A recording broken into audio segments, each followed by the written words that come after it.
go. Hurry back.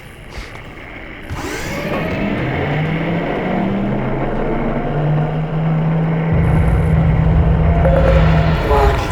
Hazardous radiation levels detected. Whoa.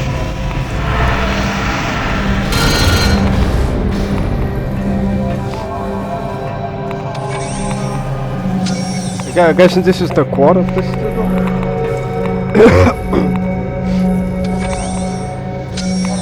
The core design posed a lot of difficult challenges.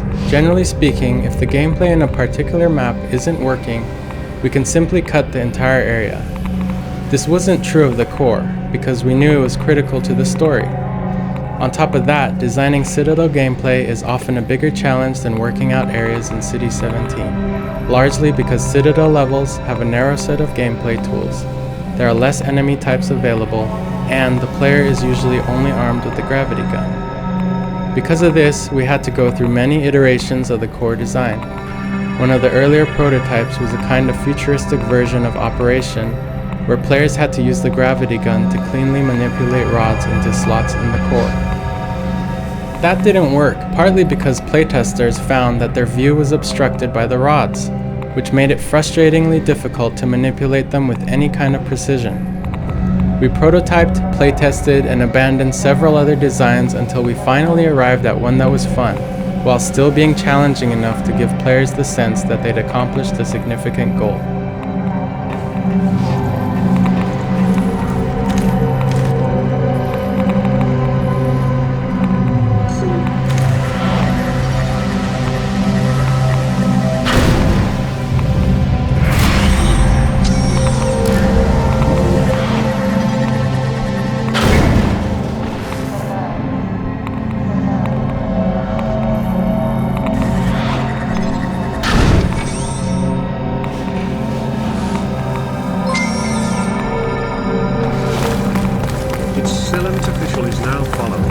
Oh, thanks for following. It's silent. So. Wait, didn't he follow me? Why is the two silent accounts the fuck?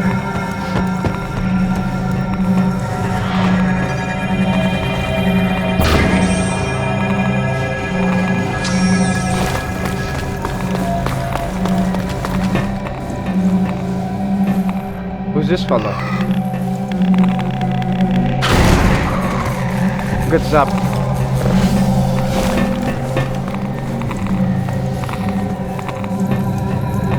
Wait, collect, why would you just sit alone? Oh, go, okay.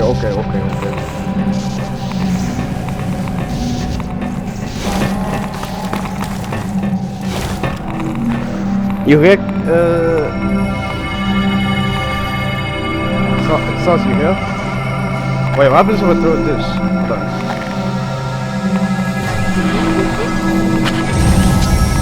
Oh, it doesn't do nothing.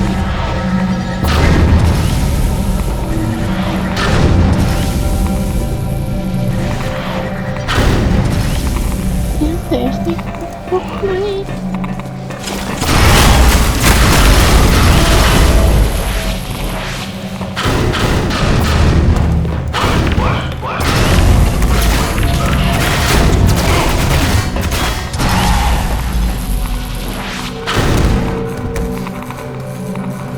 The difference between skill levels isn't just a matter of damage dealt and received.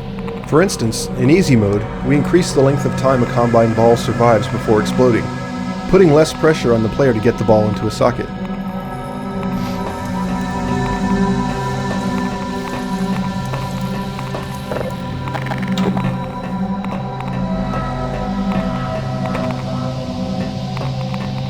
Wait, oh.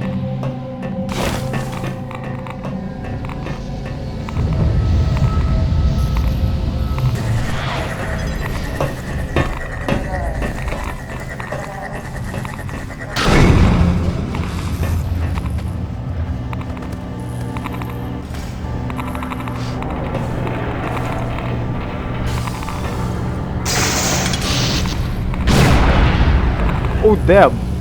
There's a big laser!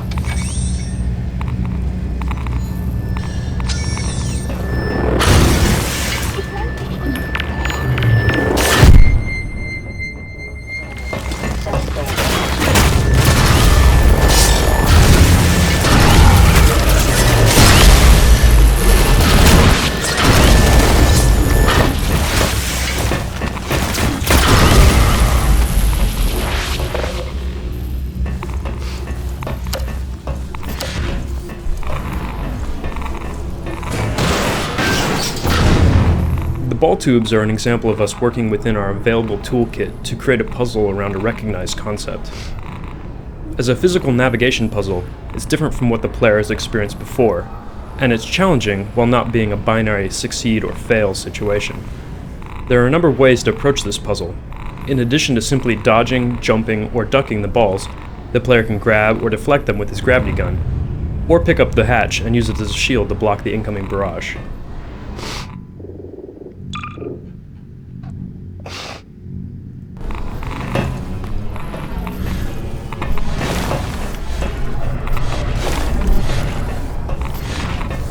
Okay.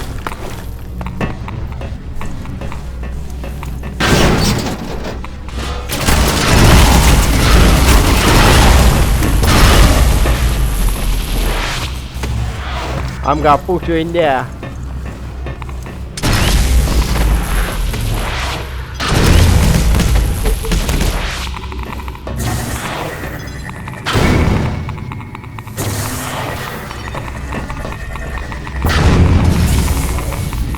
The Combine core was another new space that needed to stand out from the rest of the environment.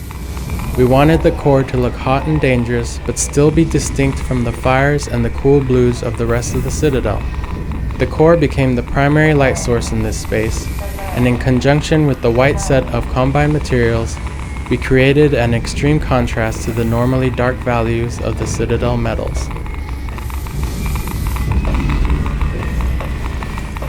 The core sphere was one of the last special effects that we finished. To achieve this effect, the core uses animated textures, flow maps, normal map refraction and specularity, as well as volumetric particulate matter rendering, which takes advantage of the core being a sphere. Oh damn. Whole scene.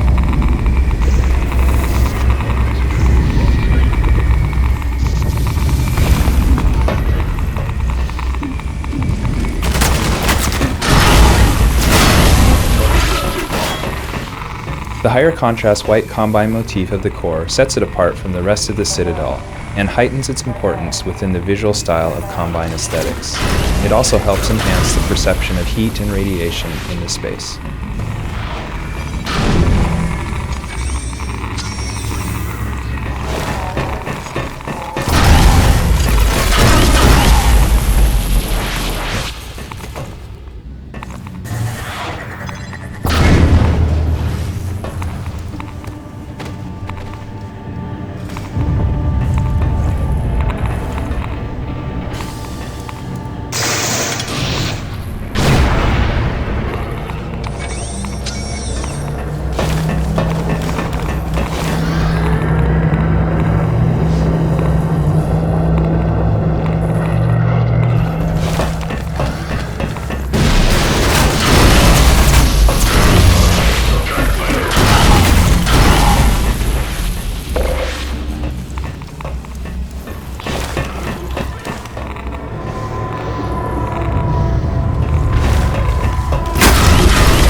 The core was a central element of this part of the game, and as much as possible, we wanted to constantly reinforce its importance.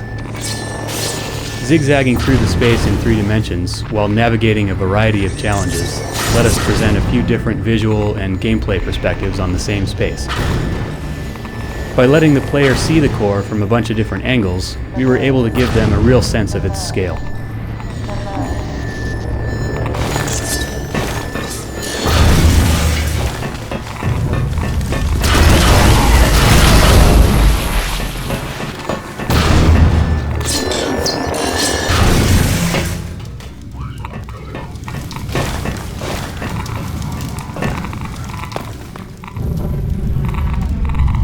The second ball tube presents a variation of the pattern the player learned in the first ball tube.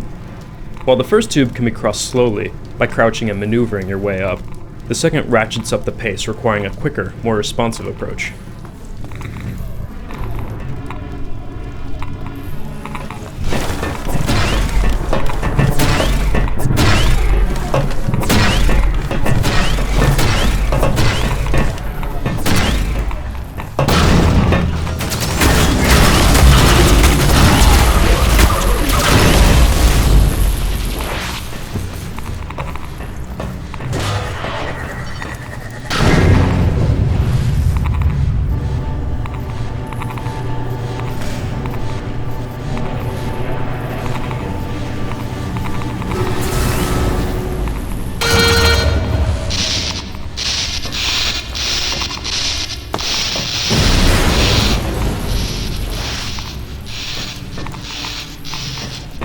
goal of this logic puzzle isn't figuring out that you need to put balls in batteries.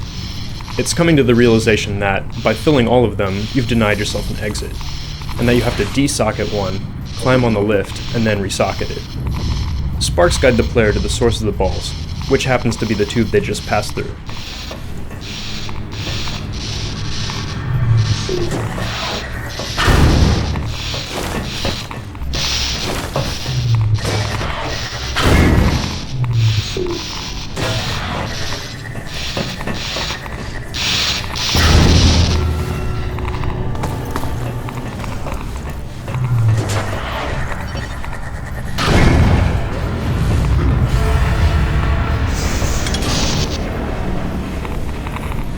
Whoop.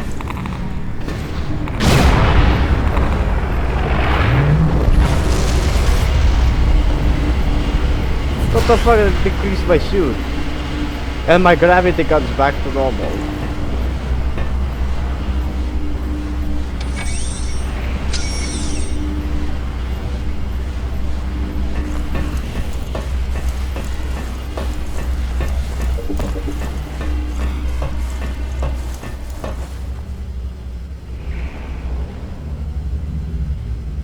Monitor scenes, such as this video transmission from Dr. Mossman, aren't simply pre-rendered video. These scenes actually unfold live in an inaccessible section of the map, while being projected onto the monitor screen. Here's Dr. Mossman in the small Arctic base set. It's not nearly as far away from the Citadel's core control room as it appears to be in the level.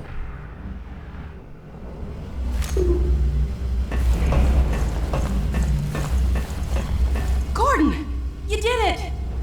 The containment system's back in place. It won't last forever, but at least we bought a little time. While you were in there, I did some poking around in the control data. They were trying to start a chain reaction, all right, but destroying the Citadel is just a side effect. Since we took out Brain's reactor, this is the only way they have to send a transmission packet back to wherever they came from.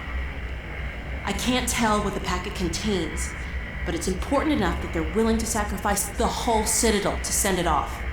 We need to get it back to my dad and Dr. Kleiner at the outpost right away. I've been pulling down a copy.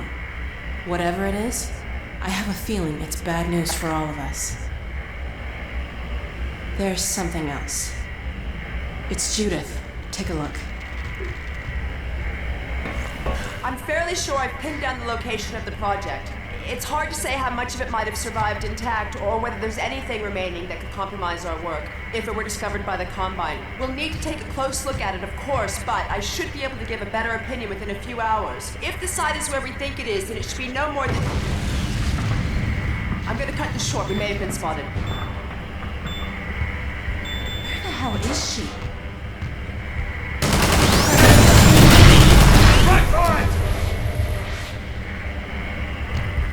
She's in serious trouble. We need to get this and the transmission packet to my dad. He'll know what to do with it. The packet's done copying. I've got it right here. Now let's get the hell out of here. Uh-oh. I think they felt that. I've secured an exit elevator. It's this way. Come on.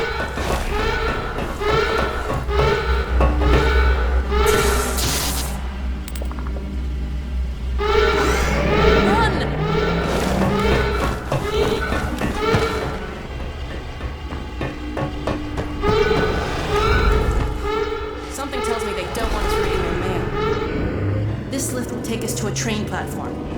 If we can hitch a ride, it should take us straight out of the city. Hey, the gravity gun's back to normal. Well, it was nice while it lasted.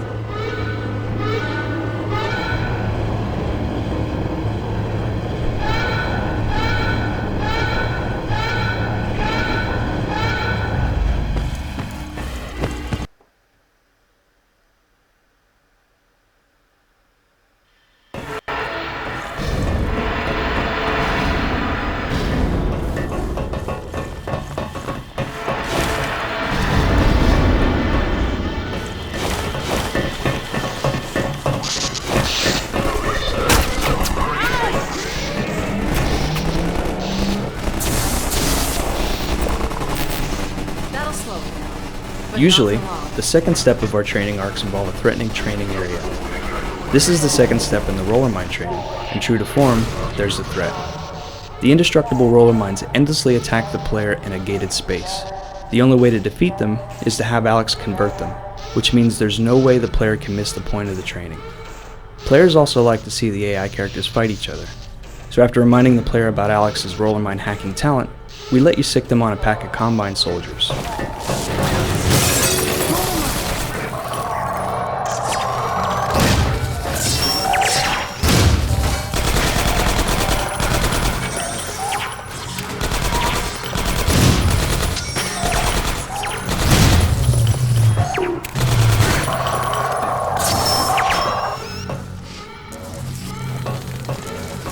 What the fuck? You just teleported. Company.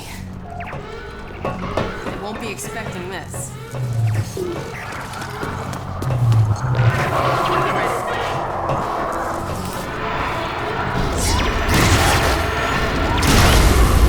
Look at him go!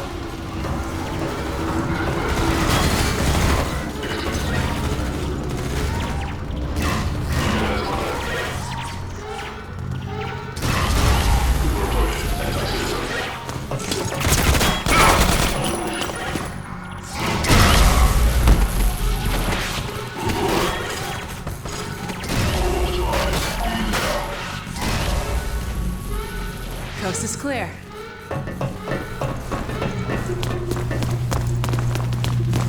This is our train. Let's get in. Come on, let's get in.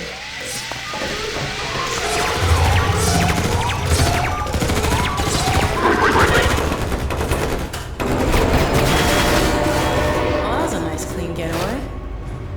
I don't know what's in this copy we made, but they're not thrilled about us having it. You know, all things considered, we're not Oh no. It's a stalker car. God damn the Combine. This is what happens to you if you resist. Or if you're just in the wrong place at the wrong time. God, I hope you don't remember who you were. All right. Let's see where this train is headed. With any luck, we should be well out of the city before it's too late. Thank God we're not on foot. Let's hope the worst is over.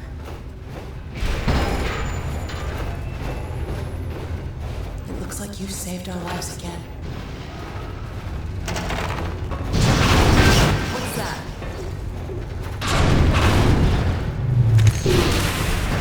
Oh my God. Oh shit. Brace yourself.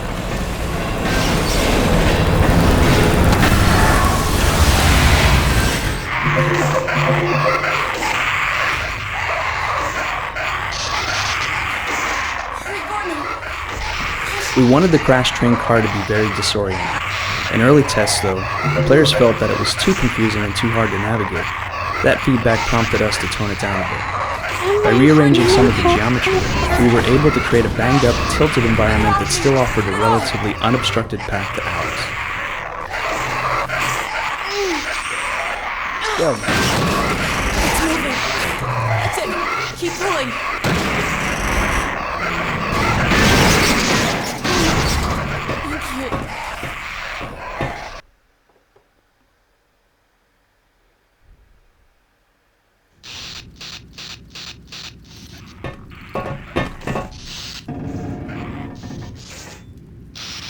Hold up a sec.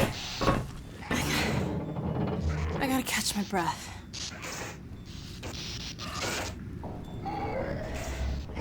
Okay. Well, this might not be as easy as I thought. We're in the same boat as the other evacuees now. On foot to a train station. Let's head for the surface. This is another multi-purpose scene. First, Alex is visibly shaken, which once again humanizes her. But she also states the player's goal for the second half of the game: climb to the surface and get to the train station.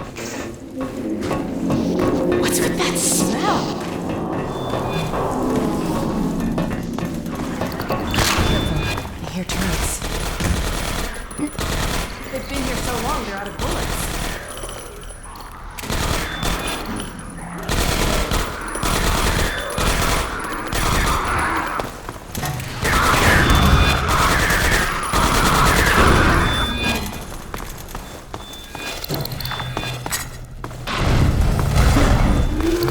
We got a live one.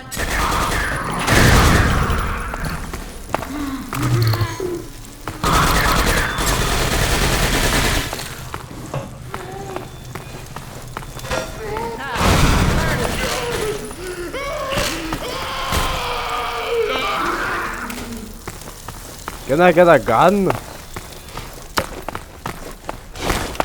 can't see a thing. I'm blind as a bat without that flashlight on. We need to get through that door. That smell can only mean zombies.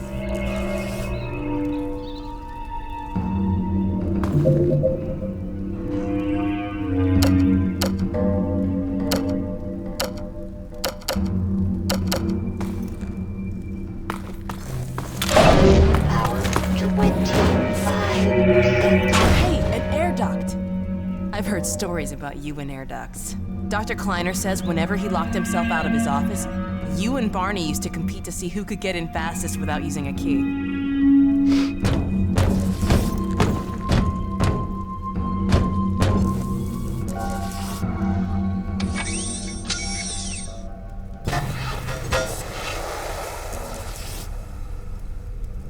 Oh damn.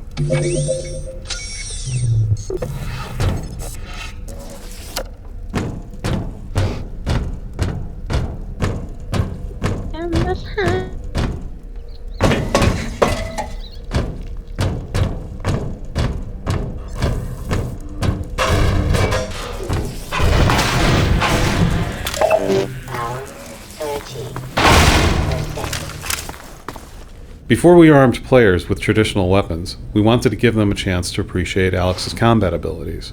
Toward that goal, we created a very specific combat style for the early parts of the journey outside the Citadel.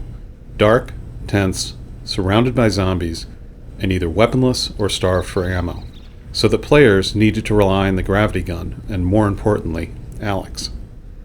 This is where players finally get a weapon. Since the door only opens when the padlock is shot, players can't proceed without finding the pistol. It's effectively a weapon gate. Once players are through the door, we can be sure they've got a pistol. Power 50%.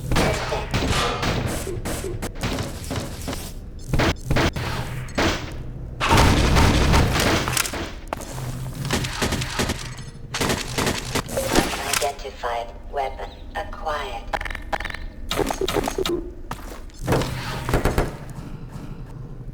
Am I lagging? Power 65. Combat shotgun acquired. Yeah, lagging. Like spikes or like lag spikes? Acquired.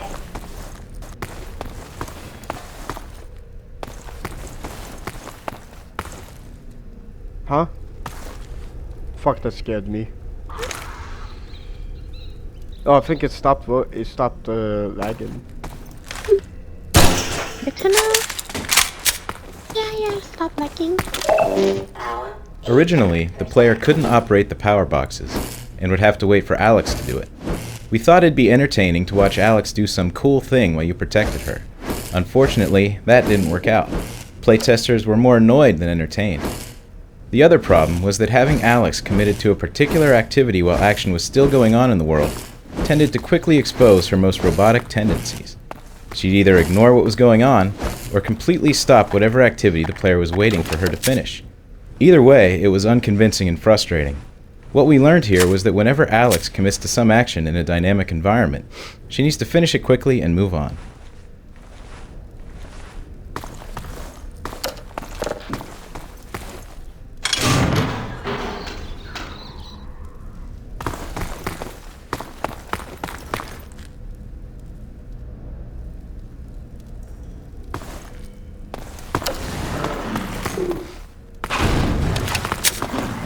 Keep your light on that zombie.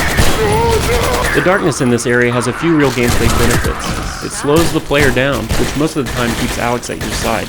The claustrophobia, the close-in combat, and Alex's constant presence and reliance on your flashlight help enhance the tension and your sense of camaraderie.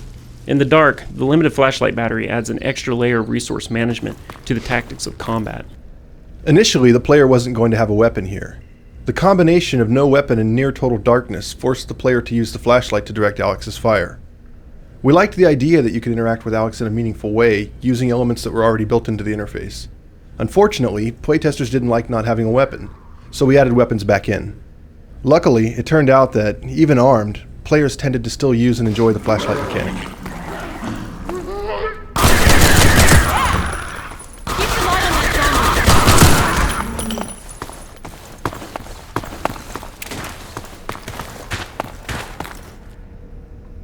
Antlions here? The Combine's defense field must have collapsed. Makes sense if it was powered by the Citadel. Like that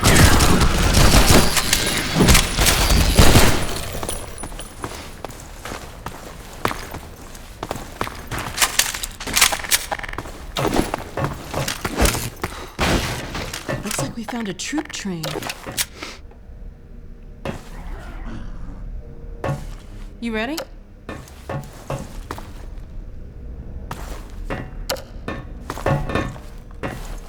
If you don't like Alex, you're not going to have much fun with Episode 1, so Alex being likable was one of our most crucial design goals. Little moments like the Zombine joke are designed to make Alex more endearing. Since we like to multitask, it also had the practical purpose of introducing a new monster. The success of the scene relied on a combination of dialogue, voice acting, and animation. Surprisingly, lighting was really important too. Under red light, Alex's self-deprecating groan looked more like she was sneering at the player for not getting the joke. Changing the lighting to blue and then adjusting the direction of the light so that it changed the shadows on her face fixed the problem. It's important that monsters get very deliberate introductions, since players are going to interact with them a lot. Generally, we let the player first see a new monster in a safe environment, so they can start thinking about it before they have to fight it. What the hell is that? A Combine zombie. That's like a zombine, right? Zombine, get it?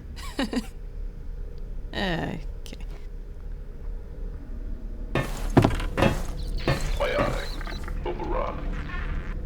Crap! Look out! It's got a grenade! It's important that monsters get very deliberate introductions. Fuck. Damn, they use grenades? That means they're smart.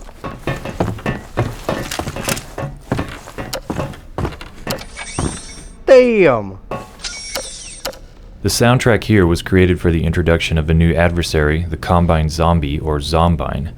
Discordant guitar tones and bends, and a lo-fi fast beat work in the background of this encounter to create an off-balance and disturbing mood. I just heard a fuck someone crying, but...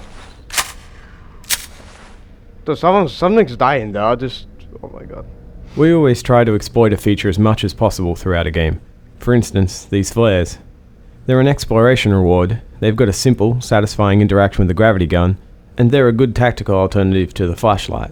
Finally, they're a weapon that will ignite zombies, which in turn become a new light source. For Episode 1, we implemented a scripting component called the Response Rules System for dynamically managing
you're ambushed by poison headcrab. Constructing the ambush Lead the this way. way increased the odds that you wouldn't see the crab, but you would hear it just in time to turn around as it leapt at your head.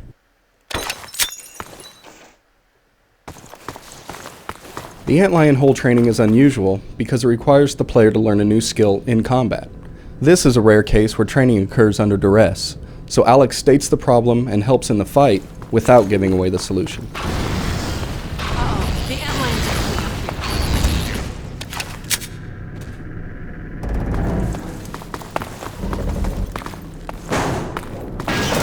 Good idea, Gordon. Wow, I wouldn't have thought you could plug up a burrow.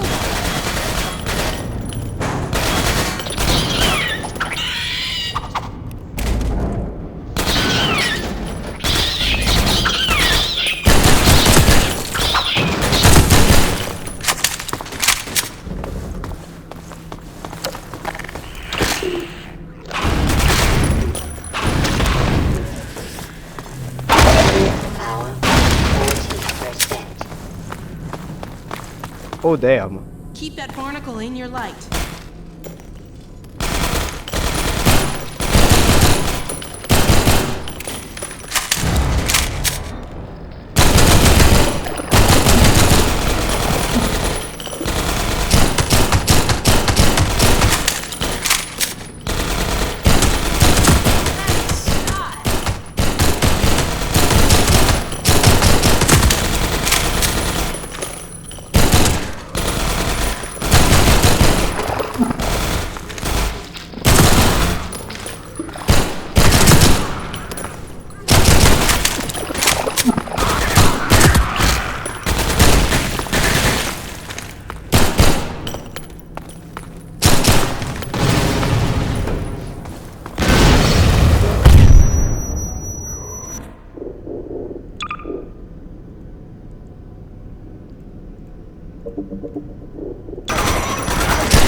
You fight alongside Alex for much of episode 1, so her combat really needed to look varied and exciting.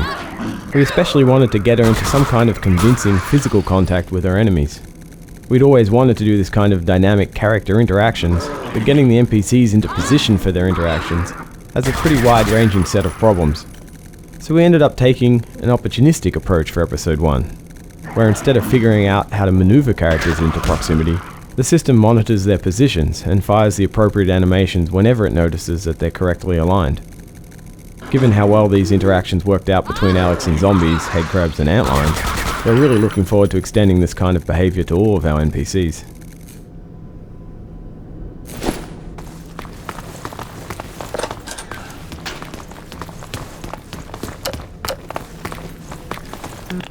You go first.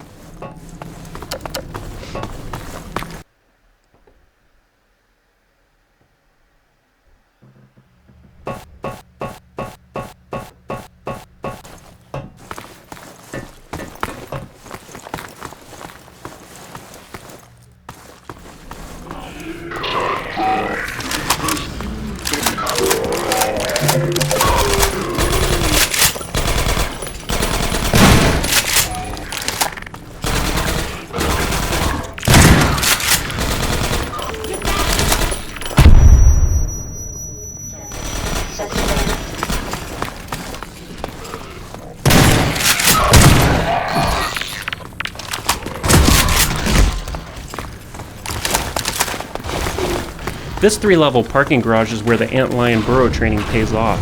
Because we've taught the player the burrow blocking mechanic earlier in a less hectic environment, the problem here becomes not what to do with the burrows, but where to find the cars to block them while fighting off a horde of antlions.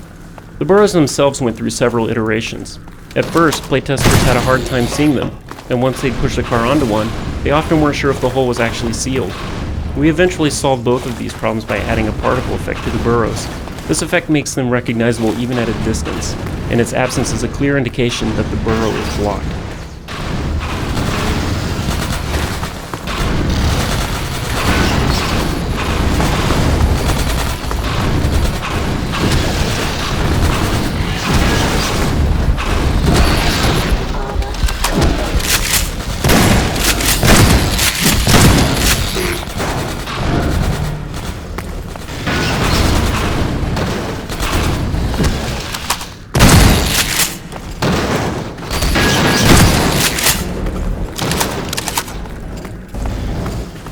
We generally design and prototype the basic gameplay in a level before we apply much art to it. Throughout the first several months of playtesting this garage map, the geometry was nothing more than basic shapes and textures. After we finalized most of the gameplay elements, we began to flesh out the visuals for the area. For this level, we left the office and took reference pictures of various garages. From these shots, we pulled out everything we liked and that we thought we could pull off well.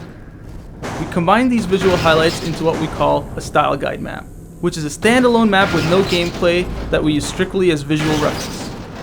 For this level, we actually made two style guides, one a destroyed garage, the other intact. After the look was established, we brought the playable map's visual quality up to the level of the style guides.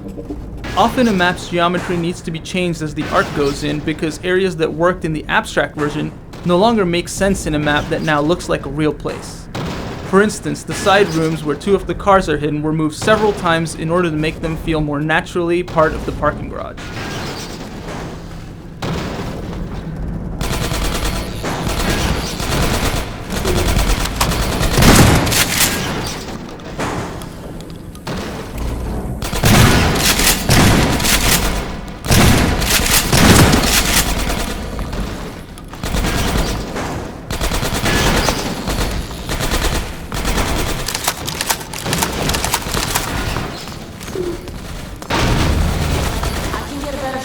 Knock them over for you.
Shoot it, Jesus!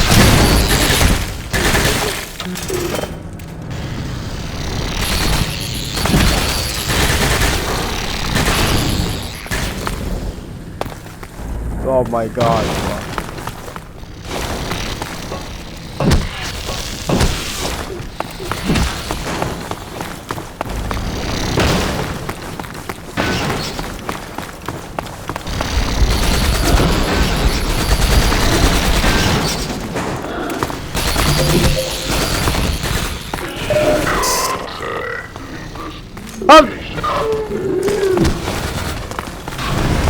Fuck.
You hear sauce?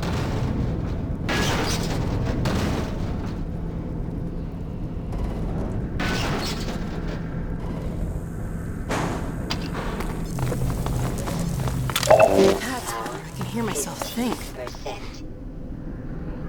Yes. Oh, whatever. Too late. Yeah, it's delayed.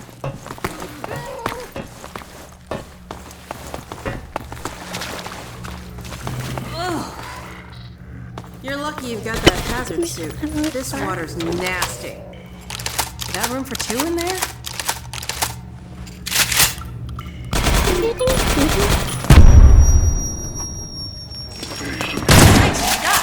What?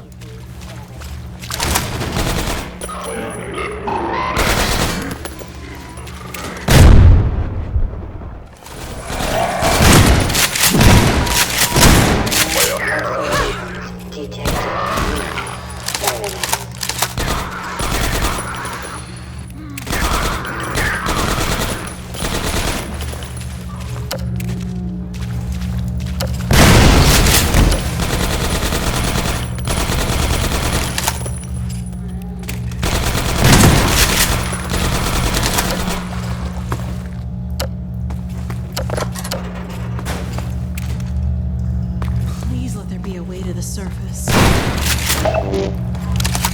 Episode 1 is our first project to use HDR lighting heavily in dark indoor environments. The interaction between the flashlight and the auto exposure calculations done for HDR presented a real technical challenge. In dark areas where the flashlight was the only source of illumination, we found that we'd often end up with grossly overexposed views.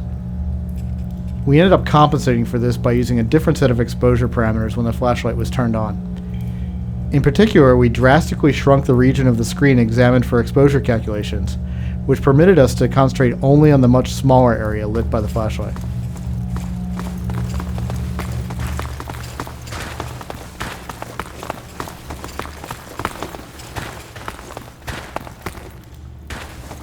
I don't believe it. An actual elevator. I would have settled for stairs.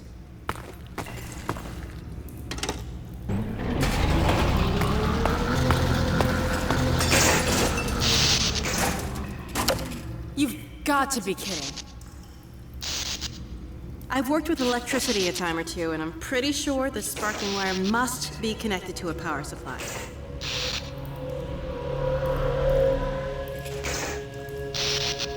This area is the dramatic culmination of all the lightless combat that comes before it. We wanted to create a dynamic fight that lasted several minutes while you waited for the elevator to arrive. The first iteration of this battle was very different from what we eventually shipped. The space was larger, had water in it, and wasn't completely dark. Water is relatively expensive performance-wise, so we cut that in favor of more zombies. We made the level smaller to ensure that the player would see the elevator and recognize the problem that needed to be solved before the fight started. Let's check out where that We killed the lights both to enhance tension and to make the scene a final test of the dark fighting skills that the player develops over the course of the episode. Finally, we added a wire running along the ceiling from the elevator to the power box to give players a guide as they familiarize themselves with the area. In early versions of the episode, Alex was much more vocal about giving the player hints. However, playtests showed it was much more satisfying for the players when Alex stated a goal and then stepped aside until that goal was accomplished. Because of that feedback, almost all of Alex's hint lines were cut. Eventually, though, we discovered through more playtesting that although players didn't like having Alex hand them unsolicited hints, they did want to be able to explicitly request help from her. So we added some of the hint dialogue back in, but it's only accessible at the player's request by Plus using Alex. Unfortunately, we learned these hint lessons late in the development cycle and didn't have time to properly train players for this feature. We plan to integrate the hint-on-demand dialogue more thoroughly in future episodes. That wire is sparking. We must lead to the fuse box.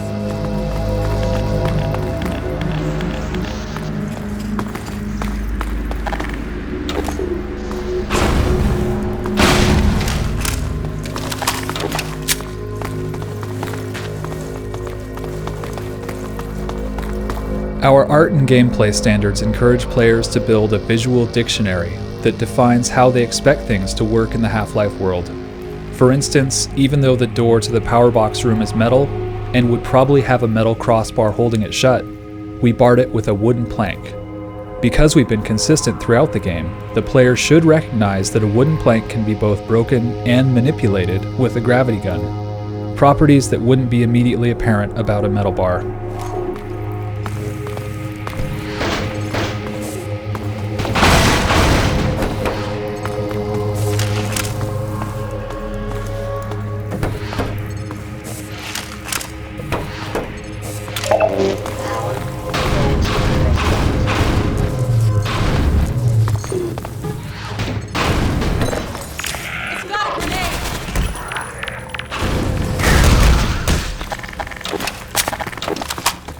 We're really happy with the Zombine's grenade behavior.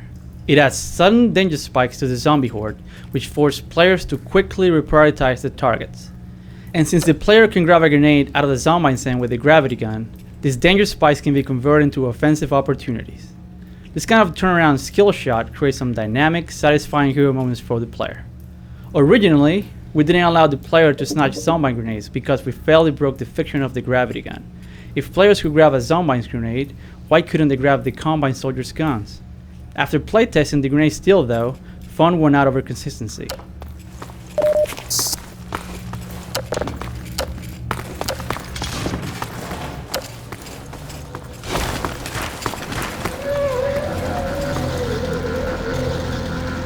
And here comes trouble.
Close.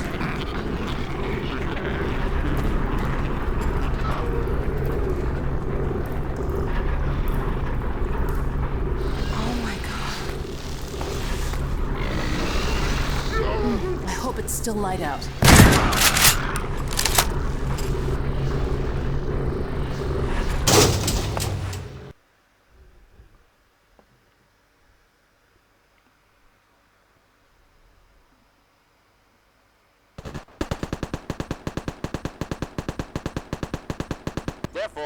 Thank God, it's still day. Let's get out of here. Oh God, no. No, it's locked. I can't believe this. Hey, up there! Hello? Can you let us out of here? Hello? They can't hear us, I guess. Can you see any way to get this open?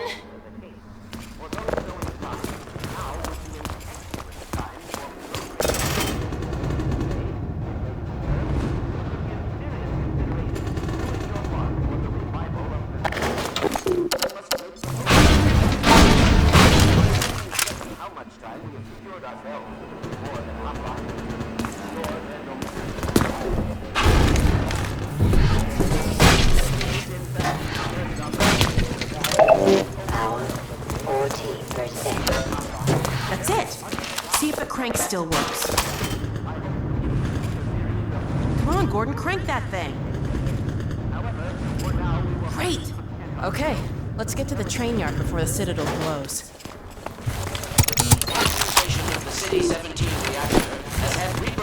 Finally, fresh air. Oh my god. Striders really tore the hell out of this place. Better find Barney and get moving. I've never been happier to see Dr. Kleiner. This City 17 Vista is an explicit visual reward for surviving the elevator battle. Since early playtesters told us that we weren't communicating just how damaged the city was, this sweeping view of an extremely messed up City 17 serves a practical purpose, as well as being a nice moment of calm between storms. The framing of your first view of the Citadel in this Vista space is very deliberate. We included various leading elements, such as wires and light poles, that all drive the player's eye to the Citadel. It's just like a portal into hell. Lines of communication and supply with the larger forces. Even so, there is greater reason for hope now than at any time in the past decade. We have made, in secret, several technological advances which we will do our best to deploy in advance of the Combine's return. We continue to diligently assemble and train a new generation of scientists and... Later in the level, there's a Combine gunner protected behind some metal plates, just like the ones blocking the player's way here. We placed them here as a training tool to remind players that the gravity gun can grab and detach these things.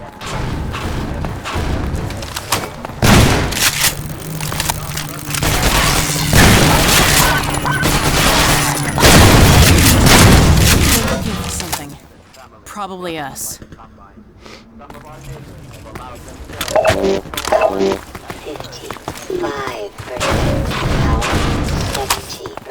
Repelling soldiers presented a difficult training problem because we found it's tough to focus the player's attention upward. This entire alley was carefully designed to ensure that the player would see the descending soldiers. First, we framed the soldiers with a straight line of buildings. Then we had them run across the rooftops so they were starkly silhouetted against the sky before they dropped down in front of the lightly colored buildings. Finally, we added a distinctive sound to the repelling action so that the players would recognize it later in the game.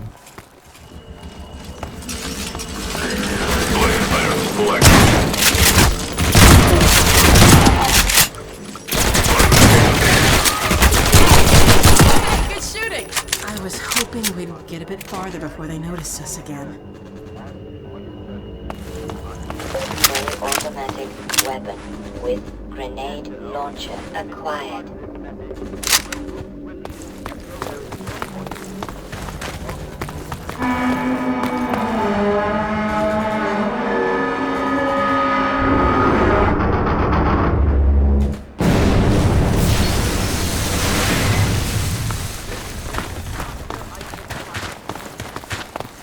More of them coming. I can get a better shot if you knock them over, Gordon. Character AI is all about putting on a good show.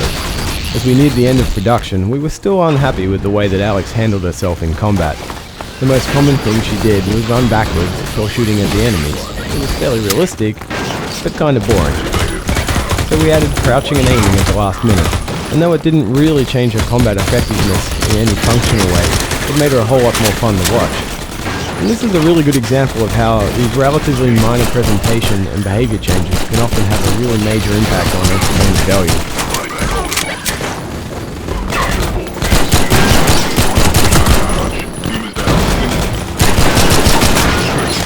The post-Half-Life 2 look of City 17 was difficult to nail down, and we went through many changes. We wanted to establish several things, primarily that this was a different part of the same city with a slightly different atmosphere, and that it had been severely damaged. This street was a test bed for a lot of our visual design work. First, we built an intact city street, then we beat up certain buildings, in some cases removing them entirely so that more destruction was visible in the distance. We did an initial lighting pass in the game engine and then took screenshots of various locations. Using Photoshop, we manipulated those screenshots to establish a color scheme. Photoshop lets us quickly iterate through all kinds of skies, lighting styles, and color schemes.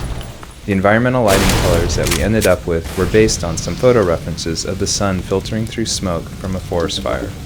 Some falling ash effects and a closer than usual fog plane helped sell the effect. Trip mine traps are great, but they were sort of hard to justify given the total chaos of City 17. Even though we couldn't use trip mines a lot, they made sense in this interrupted ambush scene.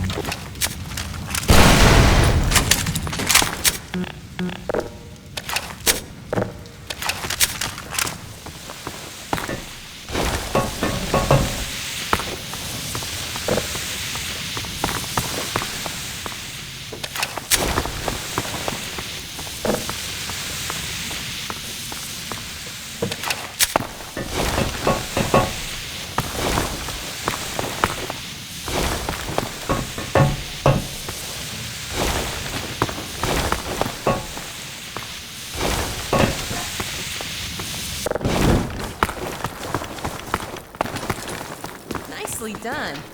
Let's head upstairs.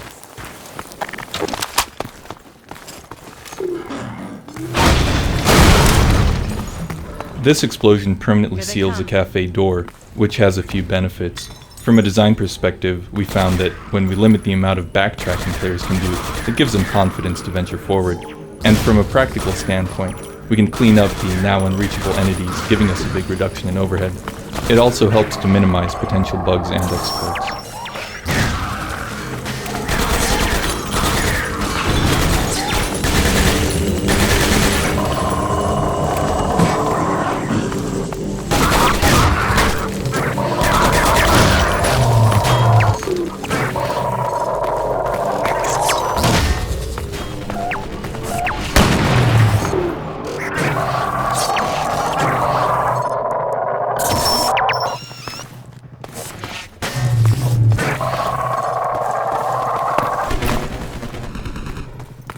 Gordon, hold up a second.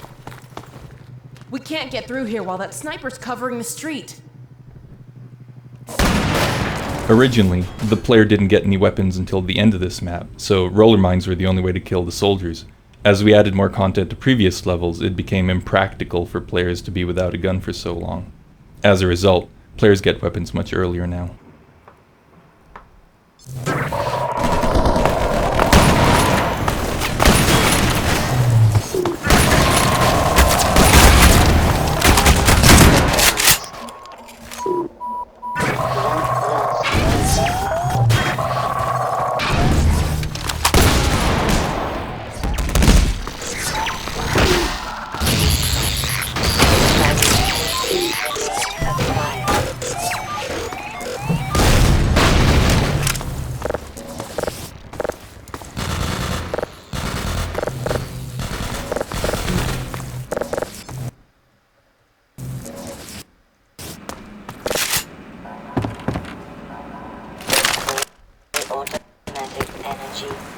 You didn't see nothing.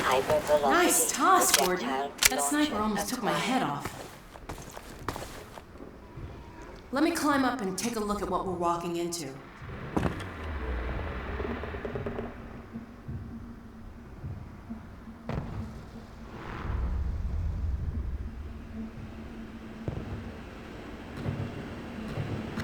Uh-oh. They've got the street fortified up ahead. You run point, okay? I'll cover you from up here till you reach the far end. When the coast is clear, I'll catch up. Okay, looks like I can get that ladder down to you. Let me shoot out the latch. I might be a little rusty with this rifle. Huh. Nope, guess I'm not. One of the primary design goals of Episode 1 was to convey the sense that Alex and the player are a team. This sniper sequence provides an opportunity for Alex to offer combat support in a cool new way. It also gives the player a chance to watch zombies get sniped up close and from various angles.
didn't have any weapons in the original version of this map. That made it a lot more important to remove the boards with the gravity gun so that Alex could snipe the zombies. Once weapons were added though, the sky bridge became less of a puzzle and more of a straightforward combat event. We added more zombies to increase the challenge, but pulling the boards off is still the most fun way to get through this section.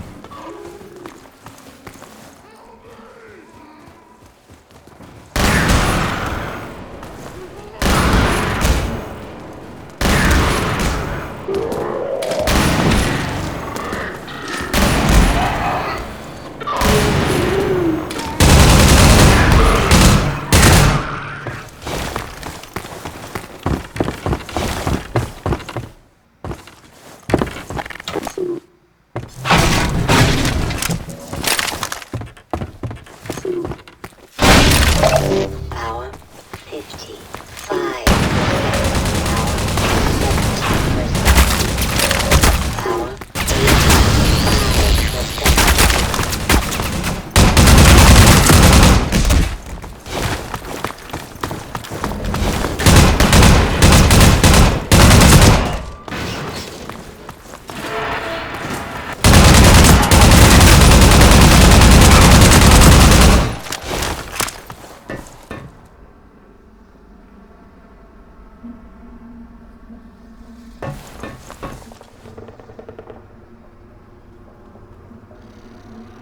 Oh, crap!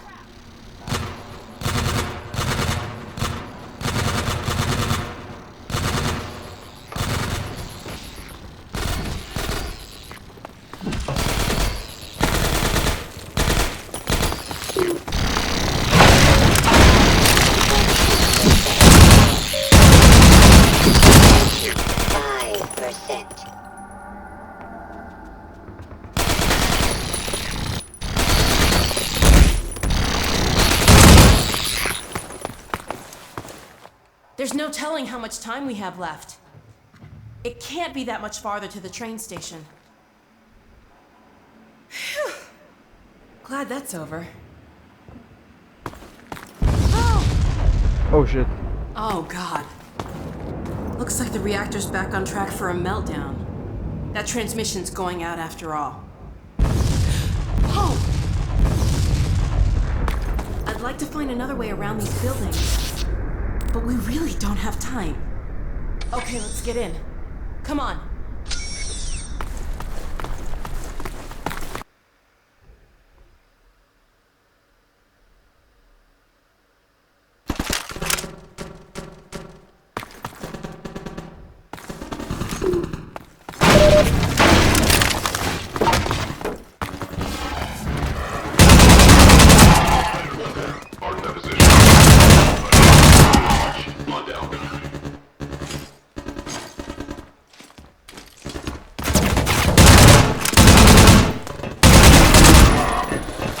Our AI is inherently unscripted, which means that we have to design spaces that permit our characters to make good choices. The AI is better able to make intelligent decisions when there are alternate routes through a combat space. This hallway started out as a straight-shot corridor with a door at the end for soldiers to enter through, but this design didn't provide the AI with enough choices to make the soldier behavior very interesting.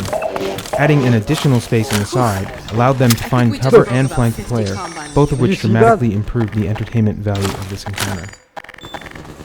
What's that beeping sound? Get away from the doors!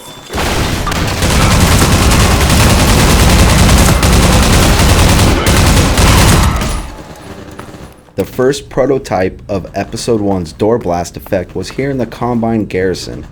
Being peppered with chunks of wood while soldiers poured into the room through a haze of smoke proved to be an effective dramatic tool. It was also an excellent way to simultaneously ungate the player and flood the area with enemies. It was so unanimously successful in playtest that we ended up adding it in several places throughout the episode.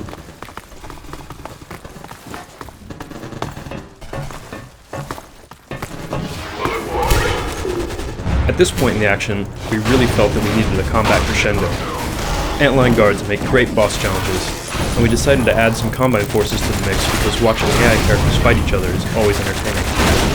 This setup had a few other benefits as well. Since players had previously only fought alone against the guards, This was the first time they'd actually witnessed secondhand the effects of a guard headbutt. They'd also seen APC in action, and in case there was any doubt, get definite proof that Combine soldiers and Antlion guards don't get along, underscoring the collapse of Combine dominance in City 17.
In early versions of this area, there was no side passage off the street, and the gash in the road was created by the gunship that the player later fights in a hospital attic. As development progressed, however, gameplay, story, and performance requirements made this initial design unworkable. The new side passage provided a short break in the combat tension after the boss battle, and also helped us stay within our performance budget.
After the Antlion guard fight, playtesters were reporting some combat fatigue.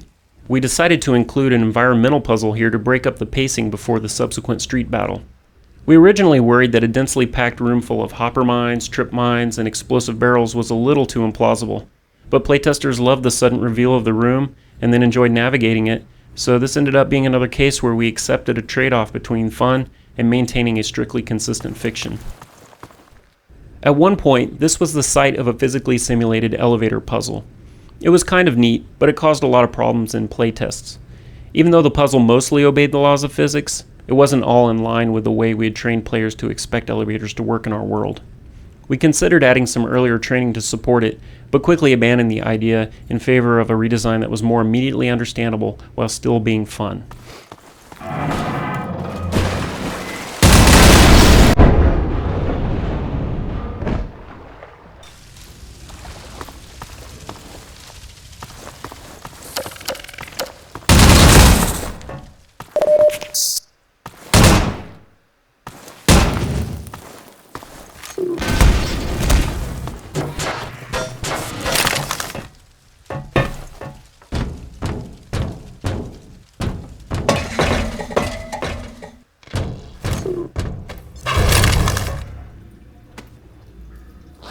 Ew.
she might have forgotten about me.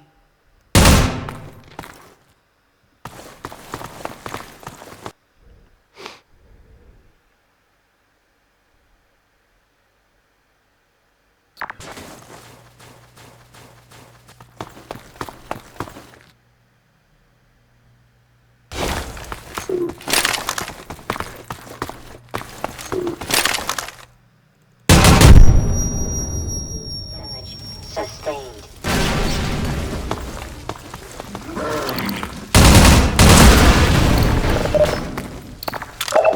Power 65%. Power 80%. Here we go again.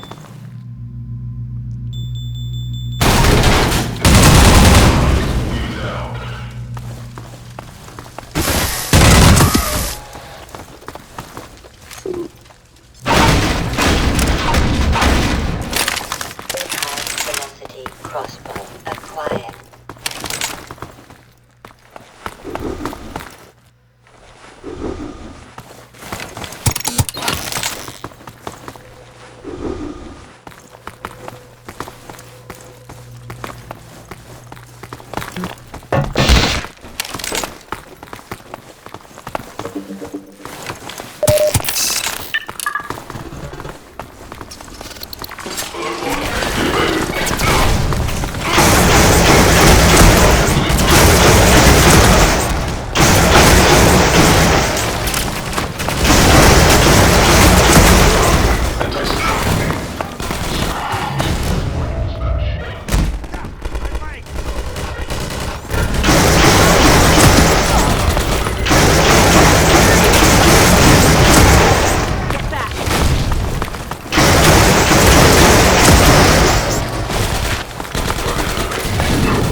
Hey, over here!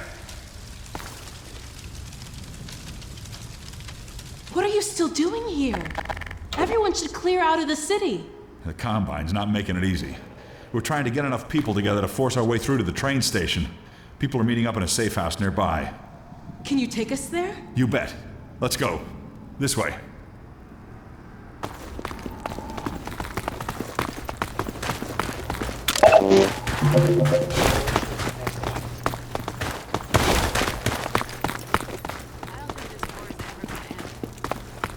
Hey, it's me. Open the door. What's the password? I'm not even gonna tell you to shut up. Come on in. Previously, certain protein chains important to the process of embryonic Kleiner's development daughter, were right? selectively prevented no. from forming. My dad's Odessa This cousin. is no longer the case. For those so inclined, now would be an excellent time for procreation.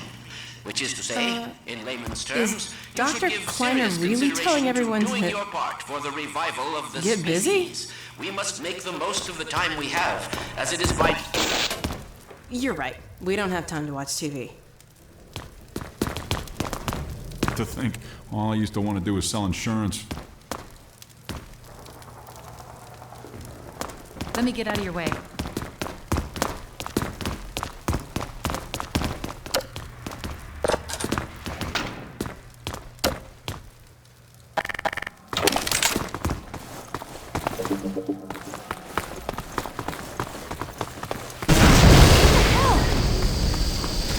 Let's find another way up.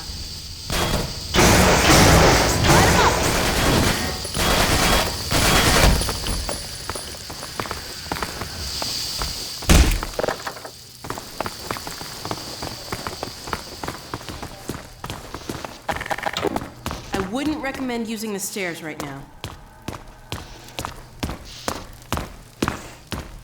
Yeah.